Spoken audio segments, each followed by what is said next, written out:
प्यारे विद्यार्थियों, अभी इसके पहले वाले वीडियो में हम लोगों ने देखा उस दादी माँ के पाठ का पूरा परिचय देखने की कोशिश की है हमने। उसके बाद हमने ये देखा कि दादी माँ के साथ लेखक का क्या रिश्ता था। फिर उसके बाद हम लोगों ने देखा कि दादी माँ जो है किन किन चीज़ों में, मतलब कहने का तात्पर्य ये कि उस पहले वाले वीडियो में आप लोगों ने क्या किया, पूरे पाठ का सारांश देखा और पहला पैराग्राफ देखा था। अब हम लोग दूसरा पैराग्राफ देख रहे हैं। मुझे लगता है जैसे क्वार के दिन आ गए हैं, मेरे गांव के चारों ओर पानी ही हिलोरे ले रहा है।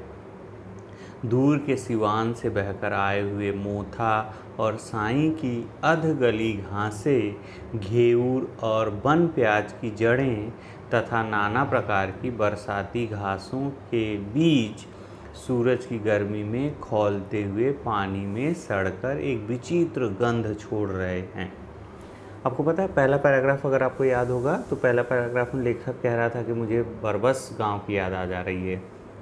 उसी के आगे हम लोग कंटिन्यू कह रहे हैं, उसको गांव की अब याद आ ही गई है, वो गांव पहुंच गया है। लेखक आज से 20 साल पहले की घटना उसके दिमाग में उतर आई है। अब लेखक जी कहना चाह रहे हैं कि क्वार के दिन आ गए हैं, मतलब समझ रहे हो, बरसात के दिन आ गए हैं। क्वार मतलब चैत्र, वैशाख, ज्येष्ठ, आषाढ़, श्रावण, भादौ, क्वार। सावन के आसपास जो है बारिश होना शुरू होती, सावन, भादौ, क्वार। अब बरसात हो गई है। बरसात हो गई तो क्या हो गया मालूम है, बता रहा लेखक, मेरे गांव के चारों ओर पानी ही पानी हिलोरे ले रहा है। यानी गांव में सब जगह बारिश हो गई है, सब जगह पानी जो है हिलोरे ले रहा है। हिलोरे का मतलब समझ रहा है, जब हवा चलती है तो पानी क्या होगा, इस तरह से ऊपर नीचे हिलेगा। पानी जो है क्या कर रहा है, हिलोरे ले रहा है। दूर के सिवान से बहकर आए हुए मोथा और साईं की अध गली घासें, दो घास का नाम लिया है। गांव में ये बहुतायत पाई जाती है। आप गूगल में सर्च करोगे तो मैं अभी फ़ोटो हो सकेगा तो डाल दूंगा। मोथा और साईं ये घास है। बारिश की वजह से क्या हो गया है, इनकी जड़ें जो है ना ज़मीन में बहुत कम गहरी रहती हैं। जैसे बारिश की वजह से क्या होता है, ये मट्टी नीचे की हट जाती है और ये सड़ जाती हैं बाहर, मतलब पानी के साथ बहने लगती हैं। घेऊर और वन प्याज की जड़ें तथा नाना प्रकार की बरसाती घासों के बीच सूरज की गर्मी में खौलते हुए पानी में सड़कर एक विचित्र गंध छोड़े। मतलब समझ, बारिश हुई, सब जगह पानी भर गया। सब जगह पानी भर जाने की वजह से अगल बगल जो वन प्याज, साईं, घेऊर की जो वनस्पतियाँ थी, वो सारी वनस्पतियाँ क्या हो गई, वो सारी वनस्पतियाँ जल गई। जल गई मतलब क्या हो गई, कहने का मतलब क्या हो गई, जल कर सड़ गई। जल कैसे गई, पानी, गर्म पानी। और ये बरसात में सूरज की गर्मी से क्या हो गया, वे आधी सड़ गई। अधगली का मतलब क्या, आधी सड़ी हुई हैं। सूरज की गर्मी में खौलते हुए पानी में सड़कर एक विचित्र गंध छोड़ रहे हैं। रास्तों में कीचड़ सूख गया है। अब आपको पता चल रहा है, बारिश हो गई है, बारिश हो जाने के बाद गर्मी पड़ गई है। गर्मी पड़ जाने की वजह से गांव में जो गड्ढे वगैरह थे, गड्ढे वगैरह में कीचड़ थे, वो कीचड़ अब धीरे धीरे क्या हो गए, सूख गए हैं। और गांव के लड़के किनारों पर झाग भरे जलाशय में धमाके से कूद रहे हैं। समझ रहे हो, क्या करते मालूम, कई बार ऊंचाई पे रहता है और नीचे गड्ढा है, ऊंचाई और नीचे गड्ढा, ये सुम करके ऐसे, जैसे स्विमर जो है तेज़ी से छलांग लगाता है, उनके लिए वही स्विमिंग पूल है। गांव में अलग से स्विमिंग पूल तो होगा नहीं, वहाँ ब्लीचिंग पाउडर डालेंगे। ब्लीचिंग पाउडर के लिए इनके सही इन सब की घासें काम कर रही हैं, तो क्या कर रहे हैं, वहाँ पर कूद रहे हैं। और गांव के लड़के किनारों पर झाग भरे जलाशयों में धमाके से कूद रहे हैं। अपने अपने मौसम की अपनी अपनी बातें होती। अब लेखक फिर से गांव की यादों में आ गया, उसको गांव की भरबस याद आ रही है। कह रहा है कि अपने अपने मौसम की अपनी अपनी याद आती। अभी ये किसके बारे में बताया उसने, भादों के बारे में बताया, खास करके गर्मी के बाद जब बारिश का मौसम आता है तब। और भादौ वो भी कौन सा, भादौ मतलब क्या है कि क्या हो रहा है, बारिश होकर अब जाने वाली है, वो मौसम के बारे में बात बताया। अब आषाढ़ की बात कर रहा है लेखक। आषाढ़ में आम और जामुन न मिले चिंता नहीं। चैत्र, वैशाख, ज्येष्ठ, आषाढ़। आषाढ़ में क्या कह रहा है वो लेखक? प्यारे विद्यार्थियों, एक्चुअली मैं चाय पी लिया अभी, आप लोग भी पी लीजिएगा। मैं कह रहा था आप लोगों को कि क्वार की बात हो गई। क्वार की बात में क्या हुआ? बारिश हुई, सड़ी गली घास, पतवार, खरपतवार, ये जो सारी चीज़ें थी वो सारी चीज़ों की गंध लेखक के समझ में आ रही है, याद आ रही है। अब वो लेखक कह रहा है आषाढ़। ये मॉल जो टेक्नोलॉजी है, मॉल टेक्नोलॉजी मतलब समझ, आजकल मॉल में क्या है, सालों भर जो है, सालों भर सारी चीज़ें मिलती हैं। एप्पल आपको अगर जनवरी में खाना तो भी मिलेगा, दिसंबर में खाना तो भी मिलेगा, अक्टूबर में खाना तो भी मिलेगा, सितंबर में खाना तो भी मिलेगा। पहले ऐसी चीज़ें नहीं होती थी।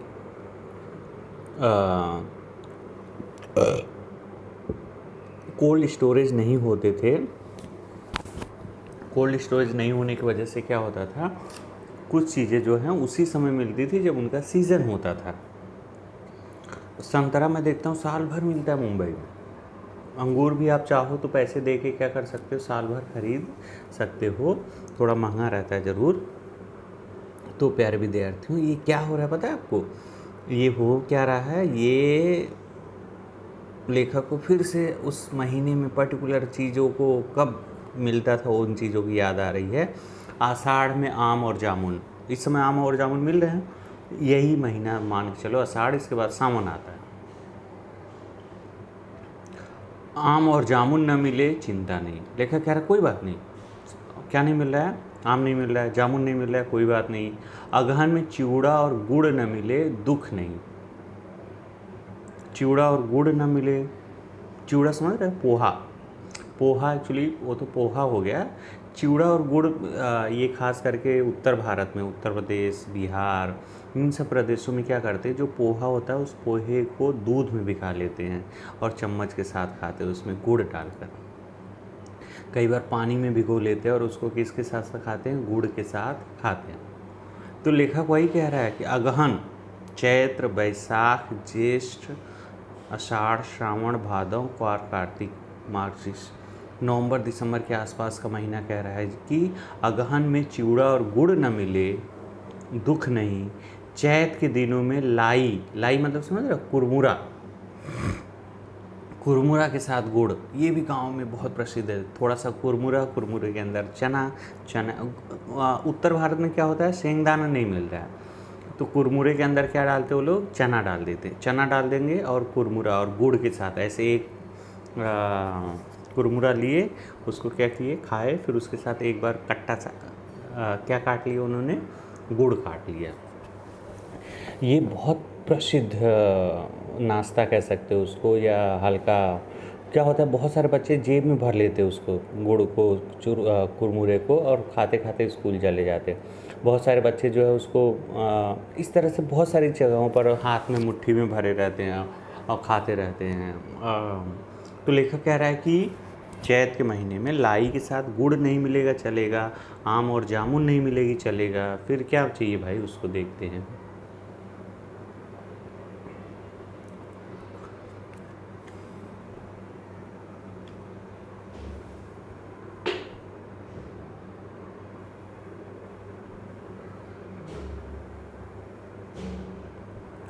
एक वर्ड आया, गुड़ की पट्टी न मिले अफसोस नहीं। गुड़ की पट्टी समझ रहे हो आप लोग, चिक्की खाते हो ना, उसी तरह से गुड़ की पट्टी नहीं मिले अफसोस नहीं, पर क्वार के दिनों में, फिर से वही क्वार वाला जो बात आई थी ना, क्वार के दिनों में इस गंधपूर्ण झाग भरे जल में कूदना न हो तो बड़ा बुरा। खाने के लिए नहीं मिलेगा चलेगा, लेकिन जम करना जरूरी है। कौन से पानी में जम करना पड़ा? वो जो उसमें गंध आ रही है, दुर्गंध वर्ड नहीं यूज़ किया उसने, गंध आ रही है, उस गंध वाले पानी में जो है कूदने के लिए नहीं मिले तो बड़ा बुरा मालूम हो। मैं भीतर हुड़क रहा था, एक दिन ही तो कूद सका था। अब लेखक को पुरानी बात याद आ गई, वो पुराने समय में चल रहा है कि मैं 1-2 दिन ही तो कूदा था उस पानी में, फिर क्या हो गया, कूद न सका, नहा धोकर बीमार हो गया। उसमें पानी में नहाया, नहाने के बाद वो बीमार हो गया। हल्की बीमारी न जाने क्यों मुझे अच्छी लगती है। देखो, चूँकि अभी क्या है मालूम है, शहरों और गांव में बहुत अंतर है। शहर में जो बच्चे हैं उनको नहीं पता चलता कि एक कैडबरी की कीमत क्या होती है। उनके घर में फ्रिज में कैडबरी रखी हुई, जब मन करता है जाके मुंह में ठूस के आ जाते हैं, वाह वाह करके दांत ख़राब करके डेंटिस्ट के पास जाते हैं, सर पेनिंग, तो डॉक्टर भी करता है, फिर बोलता है कि 5,000 रुपये लगेगा। फिर आपके पापा को पेनिंग होता है, अरे 5,000 बोला था ना कैडबरी नहीं खाना है, फिर भी खाया। बोला तो था पर लाया कौन था, पूछो ज़रा। तो पापा बोलेंगे लाया था, इसका मतलब खाने के लिए थोड़ी लाया था। तो बोलेंगे खाने के लिए नहीं लाया था, फिर देखने के लिए लाया था। गुड, ठीक है। तो क्या हो रहा है, बीमार होता था तो अच्छा लगता था। क्यों अच्छा लगता था अभी पता चलेगा। थोड़ा थोड़ा ज्वर हो, ज्वर मतलब बुखार, बहुत ज़्यादा बुखार नहीं। आजकल तो भैया बुखार ना आए तो सही है, कोरोना।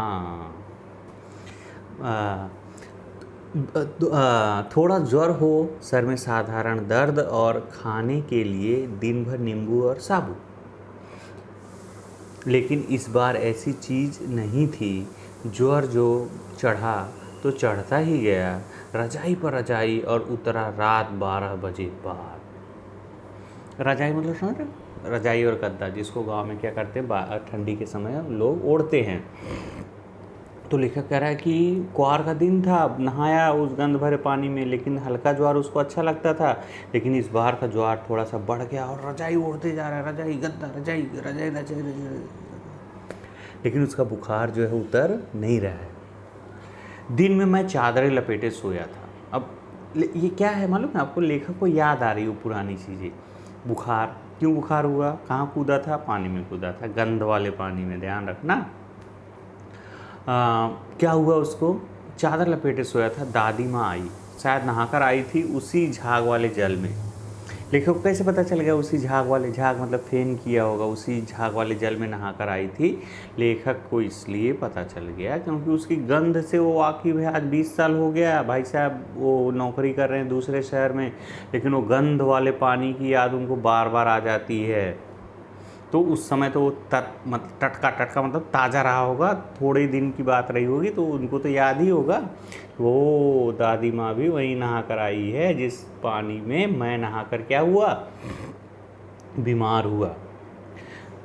पतले दुबले स्नेह सने शरीर पर सफ़ेद किनारीहीन धोती। अब दादी जी का रंग रूप के बारे में आपको परीक्षा में पूछ सकता है, दादी जी की रंग रूप के बारे में बताओ, दादी जी की रूपरेखा के बारे में बताओ, दादी जी का चेहरा कैसा था।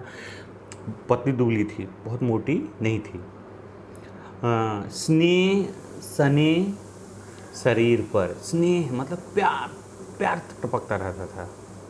सना मतलब समझते हो, जैसे पसीने से सने, कब सने, सने मतलब लपटा हुआ कह सकते हो। शरीर पर सफ़ेद किनारीहीन धोती, किनारीहीन मतलब उसमें कोई बॉर्डर नहीं था, किनारीहीन धोती। फिर क्या हुआ, किनारीहीन धोती,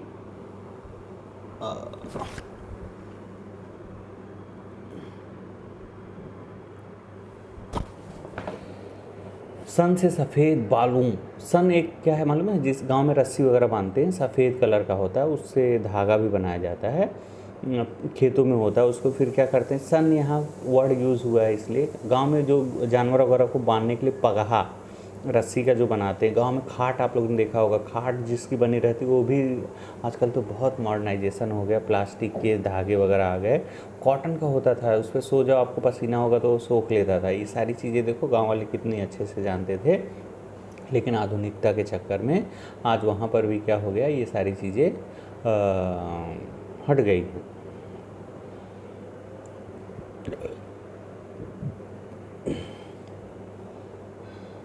कहाँ गया, हाँ, सन से सफ़ेद बालों से, सन से सन मतलब एक प्रकार का धागा है, गांव में उसको रस्सी बनती है, जानवरों को बांधने के लिए पगहा वगैरह बनता है, उतना सफ़ेद उनका सर का बाल है।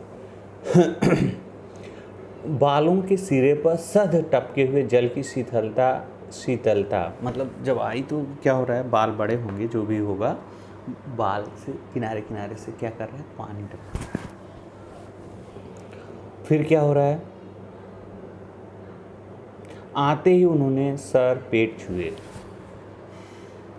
आप लोग भी छूते हो ना, जैसे क्या होता है कहीं डॉक्टर के पास कोई पापा वगैरह गए, एक्सरे देखे, तो आप भी घर में जाके देखते हो, समझता कुछ नहीं, लेकिन एक्सरे देखते सब लोग हैं घर में। अगर छोटा बच्चा 2 साल का है ना, तो भी एक बार नज़र तो मार ही लेता है। तो ठीक वैसे ही दादी जी ने क्या किया, सर छुआ, पेट छुआ। फिर क्या किया, आंचल की गांठ खोल किसी अदृश्य शक्तिधारी के चबूतरे की मिट्टी मुंह में डाली। आंचल मतलब समझ, जो उनका पल्लू रहा होगा, उस पल्लू की गांठ में कुछ बांधा होगा, किनारे गांठ में बांधते हैं। उस पल्लू को क्या किया, खोला, आंचल के पल्लू के किनारे को खोला, उसमें मिट्टी थी। मिट्टी को क्या किया उन्होंने, मिट्टी खोली, वो अदृश्य चबूतरे की थी। मतलब ऐसा माना जाता था कि इसमें शक्ति है, इस चबूतरे में गांव की रक्षा करते हैं, गांव के लोगों का विश्वास होता है। उसके बारे में हम लोग कभी चर्चा करेंगे। माथे पर लगाई, मिट्टी मुंह में डाली, थोड़ा मिट्टी मुंह में डाली और माथे पर लगाई। दिन रात चारपाई के पास बैठी रहती। कौन, दादी माँ दिन रात चारपाई के पास बैठी रहती। कभी पंखा झलती, क्यों पंखा झलती, उसको पसीना होता होगा। किसको, दादी माँ को नहीं, वो लेखक को पसीना झलती। कभी जलते हुए हाथ पैर कपड़े से सहलाती, कभी जलते हुए हाथ पैर कपड़े से सहलाती, बहुत गर्म है तो हाथ के ऊपर इस तरह से सहलाती धीरे धीरे।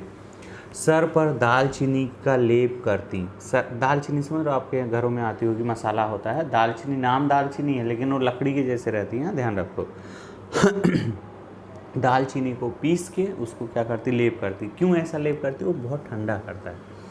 दालचीनी का लेप करती और 20 बार छू छू कर जड़ का अनुमान लगाती। पहले से तेज हो गया, पहले से कम हो गया। हांडी में पानी आया कि नहीं, अब दादी जी का वो चालू हो गया, ट्रीटमेंट चालू। हांडी मतलब समझ, मटका जैसा रहता है छोटा सा।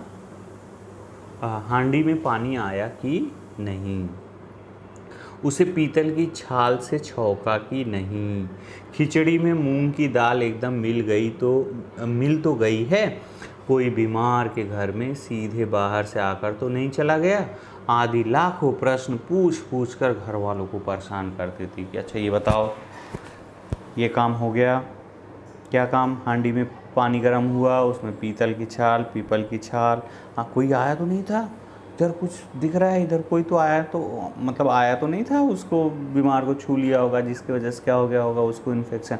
आप अंदाज़ा लगा रहे हो कितनी जागरूक रही होंगी दादी। काश हम इतने जागरूक हुए होते दिसंबर जनवरी में, तो हमें ये दिन नहीं देखना पड़ता। मैं किस सिलसिले में बात कर रहा हूँ, आप लोग समझ रहे हो, ये छूत की बीमारी। छूत की बीमारी मतलब एक दूसरे से फैलने वाली बीमारी है। इस फैलने वाली बीमारी को हमने समय रहते हुए क्या किया, थोड़ा सा और हमें क्या करना चाहिए था, पूरी तरह से ध्यान दे देते, तो आज हम लोग क्या करते, स्कूल में मिलते। लेकिन कुछ गलतियाँ हो गई होंगी, देखते।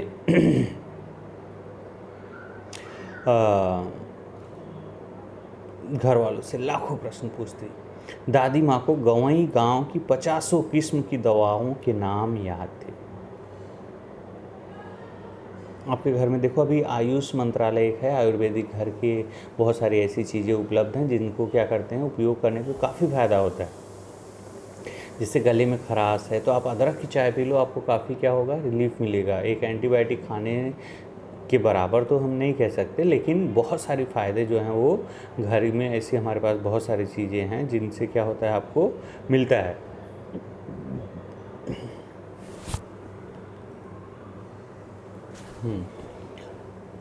गांव में कोई बीमार होता उसके पास पहुंचती और वहाँ भी वही काम। क्या काम की, जो लेखक के साथ काम किया, समझे कुछ मैंने क्या बोला। वो जो भभूत लेकर आई थी, मतलब मिट्टी जो लाई थी चबूतरे की, मुंह में डालना, सर में डालना, ये सारी चीज़ें। कोई भी बीमार होता उसके पास पहुँच, छूना, माथा छूना, पेट छूना। फिर भूत से लेकर मलेरिया, सरसा, निमोनिया तक का अनुमान विश्वास के साथ सुनाती। उसको अंदाज़ा लग जाता है इसको क्या है, भूत है, कोई बीमारी नहीं है, इसको क्या है, निमोनिया है, इसको क्या है, मलेरिया है, इसको क्या है, ये बीमारी है। अरे बाप रे, दादी जी डॉक्टर थी, एक्सपीरियंस होल्डर डॉक्टर। सबको बताती। महामारी और विसूचिका के दिनों में रोज़ सवेरे उठकर स्नान के बाद लवंग और गुड़ मिश्रित जलधार, गूगल और धूप, समझ रहे, घर को शुद्ध रखना है। महामारी फैली हुई है तो हम अपने घर को कीटाणु मुक्त, विषाणु मुक्त, जीवाणु मुक्त कैसे करें, ये कैसे किया जा सकता है। तो उन्होंने उपाय खोज रखा था। गुड़ मिश्रित जलधार, गूगल और धूप, दिया बाती, धूप बत्ती करें, जिससे घर में हमारे जो कीटाणु हैं, जीवाणु हैं, विषाणु हैं, वो सारे मारे जाएं। सफाई कोई उनसे सीख ले। दवा में देर होती, मिश्री या शहद खत्म हो जाता, चादर या गिलाफ नहीं बदले जाते। गिलाफ समझ रहे हो, बुखार वगैरह के ऊपर जैसे रख रहे हैं तो वे जैसे पागल हो जाती। बुखार तो मुझे अब भी आता है, नौकर पानी दे जाता है। मेस महाराज मतलब जो खाना बनाता है, अपने मन से पकाकर खिचड़ी या साबू डॉक्टर साहब आकर नाड़ी देख जाते हैं। और कुनैन मिक्सर की शीशी की तिताई के डर से बुखार भाग भी जाता है, पर न जाने क्यों ऐसे बुखार को बुलाने का जी नहीं होता। मतलब बुखार आने पे डर लगता है, मन नहीं कर रहा है कि बीमार हो। देखा कह रहा बचपन में बीमार होने में बड़ा मज़ा आता था। क्यों बड़ा मज़ा आता था? दादी की पंखा चलती रहती थी, पूछती रहती थी कोई आया तो नहीं, मतलब सेवा सत्कार ज़्यादा होता था। अब दादी माँ है नहीं, इसलिए लेखक कह रहा है अब कुछ चीज़ें पहले जैसी हैं, कह रहा है खाना मिल जा रहा है, ये सारी चीज़ें हो जा रही हैं, लेकिन क्या हो रहा है अभी उसको वो पुरानी चीज़ें नहीं मिल रही, इसलिए लेखक कह रहा है अब बुखार को बुलाने का जी नहीं कहता। ठीक है प्यारे विद्यार्थियों, तो ये वाले वीडियो में हम लोग इतना रख रहे हैं। इसके आगे वाले वीडियो में हम लोग थर्ड पार्ट देखेंगे। ठीक।